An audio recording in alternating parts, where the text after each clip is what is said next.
നന്മ 24 ചാനലിലേക്ക് എല്ലാവർക്കും സ്വാഗതം.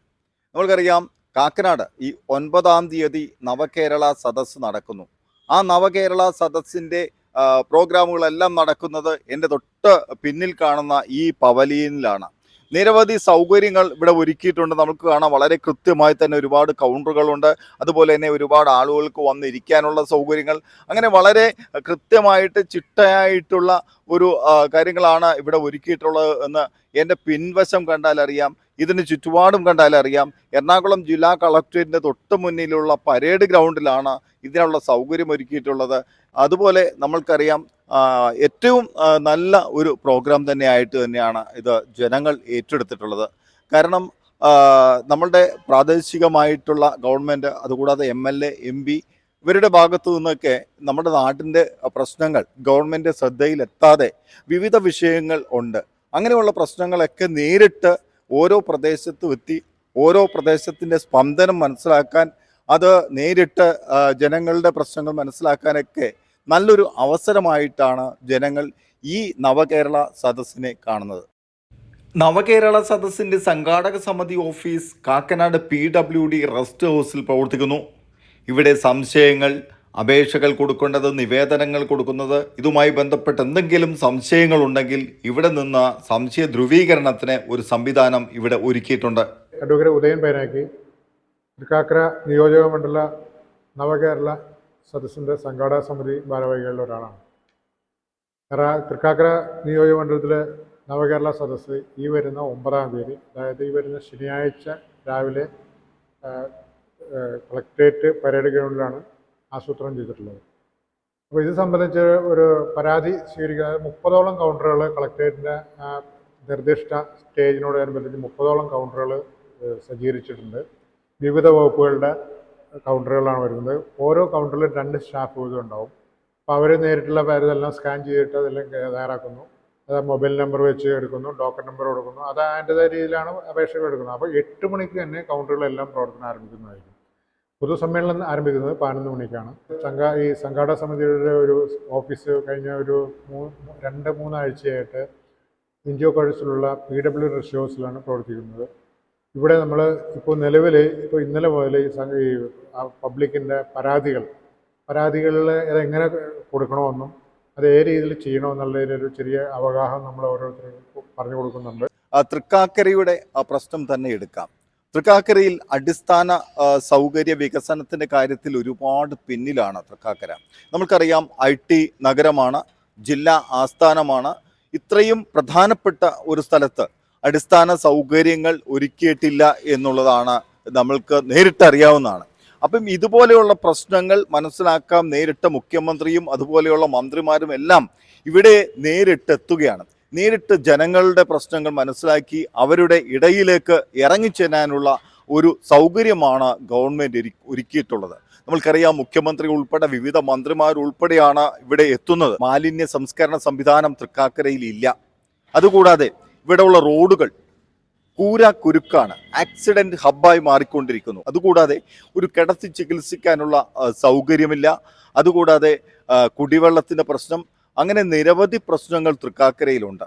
അങ്ങനെയുള്ള പ്രശ്നങ്ങളൊക്കെ നേരിട്ട് ഗവൺമെന്റിന്റെ ശ്രദ്ധയിൽ കൊണ്ടുവരാൻ ഇതൊക്കെ ചെയ്യേണ്ടത് ഇവിടെയുള്ള MLA-മാരാണ്. MLA ഏതായാലും അസംബ്ലിയിൽ അവതരിപ്പിക്കേണ്ട കാര്യങ്ങൾ തൃക്കാക്കരയുടെ ഈ പ്രശ്നങ്ങളൊക്കെ അവതരിപ്പിക്കാതെ വരുമ്പോൾ അത് ജനങ്ങൾക്ക് തന്നെ നേരിട്ട് ഗവൺമെന്റ് ശ്രദ്ധയിൽ എത്തിക്കാൻ ഒരു അവസരം കൂടിയാണ് ഇത്.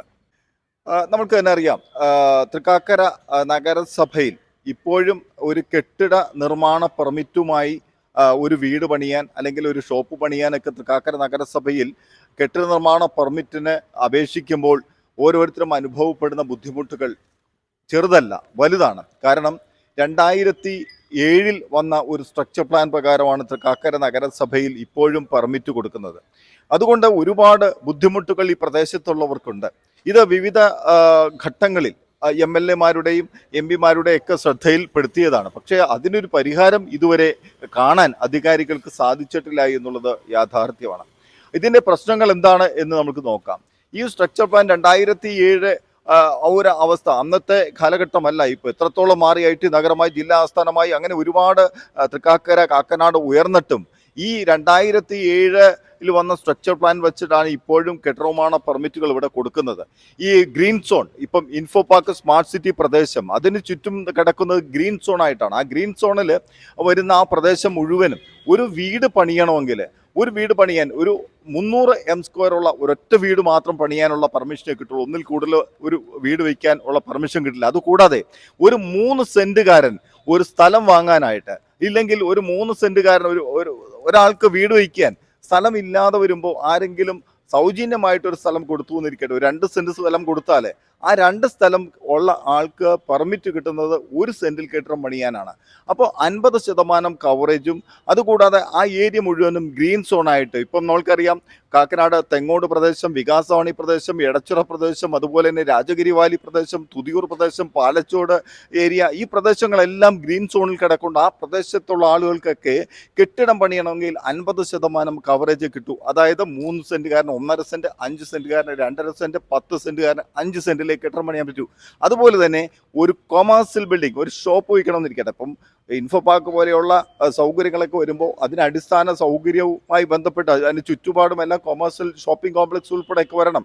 അങ്ങനെയുള്ള സ്ഥലങ്ങളിലൊന്നും ഈ കെട്ടിടങ്ങൾ വയ്ക്കാനുള്ള അനുമതി കിട്ടില്ല. അപ്പം ഈ 2007 സ്ട്രക്ചർ പ്ലാൻ ഇതുവരെയും പുതുക്കിയിട്ടില്ല എന്നുള്ളതാണ്. അതുകൊണ്ട് നമ്മുടെ നാടിൻ്റെ വികസനത്തിന് തടസ്സമായി നിൽക്കുന്ന ഇതുപോലെയുള്ള ഒരുപാട് പ്രശ്നങ്ങളുണ്ട്. അത് നമ്മളുടെ MLA ഉൾപ്പെടെയുള്ള ആളുകൾ ബന്ധപ്പെട്ട ഗവൺമെൻറ് ശ്രദ്ധയിൽ കൊണ്ടുവരാതിരുന്നതുകൊണ്ടാണ് ഇപ്പം ഏതായാലും ഈ തൃക്കാക്കരക്കാർക്ക്, കാക്കനാടുകാർക്ക് നല്ലൊരു അവസരമാണ് മുഖ്യമന്ത്രിയുടെ ഈ നവകേരള സദസ്സ്. ഈ ഒരു സദസ്സിൽ ഈ വിവരങ്ങളെല്ലാം മന്ത്രിസഭയുടെ ശ്രദ്ധയിൽ കൊണ്ടുവരാനാണ് തൃക്കാക്കര നിവാസികൾ ആഗ്രഹിക്കുന്നത്. നമുക്ക് കാണാം, ഈ കാണുന്നത് പ്രധാന വേദിയാണ്. ഈ വേദിയിലാണ് മുഖ്യമന്ത്രി ഉൾപ്പെടെയുള്ള മന്ത്രിമാർ ഉൾപ്പെടെയുള്ളവർ എല്ലാവരും ഇരിക്കുക.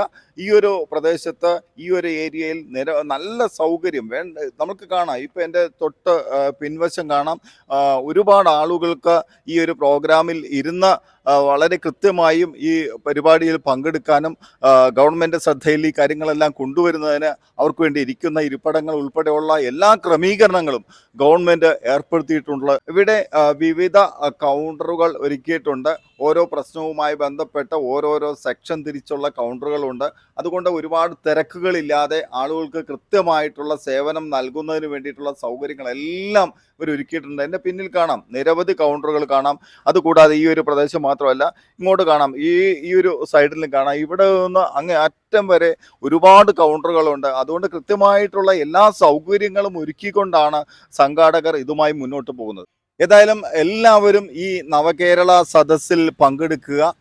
നമ്മളുടെ നാടിൻ്റെ പ്രശ്നങ്ങൾ ഉന്നയിക്കാൻ പറ്റുന്ന ഏറ്റവും നല്ല ഒരു വേദിയായി തന്നെ ഇതിനെ കാണുക. മറ്റു രാഷ്ട്രീയ ലക്ഷ്യങ്ങളെല്ലാം മാറ്റിവെച്ചുകൊണ്ട് നമ്മുടെ നാടിൻ്റെ നന്മയ്ക്ക് വേണ്ടി, അത് നമ്മുടെ നാടിൻ്റെ നന്മയ്ക്ക് എന്ന് പറയുമ്പോൾ നമ്മുടെ നാടിൻ്റെ നന്മയ്ക്ക് വിരുദ്ധമായിട്ട് നിൽക്കുന്നവരെ നമ്മൾ തിരിച്ചറിയേണ്ടതുണ്ട്.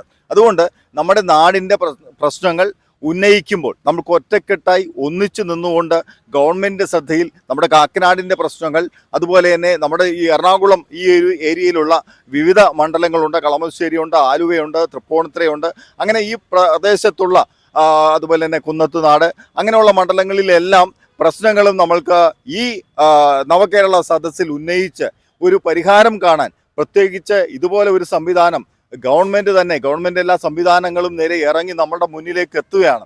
അപ്പോൾ അതുകൊണ്ട് MLA-മാർ ചെയ്യേണ്ട കാര്യങ്ങൾ ചെയ്യാതിരിക്കുമ്പോൾ അത് ഗവൺമെൻറ് ശ്രദ്ധയിൽ നമ്മൾക്ക് തന്നെ നേരിട്ട് കൊണ്ടുവരാൻ പറ്റുന്ന ഏറ്റവും നല്ലൊരു അവസരമായി കണ്ടുകൊണ്ട് ഈ നവകേരള സദസ്സിൽ എല്ലാവരും പങ്കെടുക്കുക, നാടിൻ്റെ പ്രശ്നങ്ങൾ അവതരിപ്പിക്കുക. ഏതായാലും ഈ 9-ാം തീയതിയാണ്, അതായത് ഡിസംബർ 9-ാം തീയതി രാവിലെ 11 മണിക്കാണ് ഈ നവകേരള സദസ്സ് കാക്കനാട് പരേഡ് ഗ്രൗണ്ടിൽ ആരംഭിക്കുന്നത്. ആ സമയം മുതൽ നന്മ 24 ചാനൽ ഇത് ലൈവായി റിപ്പോർട്ട് ചെയ്യുന്നതാണ്. ഇത് കാണുന്നതിന് വേണ്ടി നന്മ 24 എന്ന ഈ ചാനൽ സബ്സ്ക്രൈബ് ചെയ്തില്ലെങ്കിൽ തീർച്ചയായും സബ്സ്ക്രൈബ് ചെയ്യാൻ മറക്കല്ലേ. ഞാൻ പ്രദീപ്, ന്യൂ ഇന്ത്യ, നന്മ 24.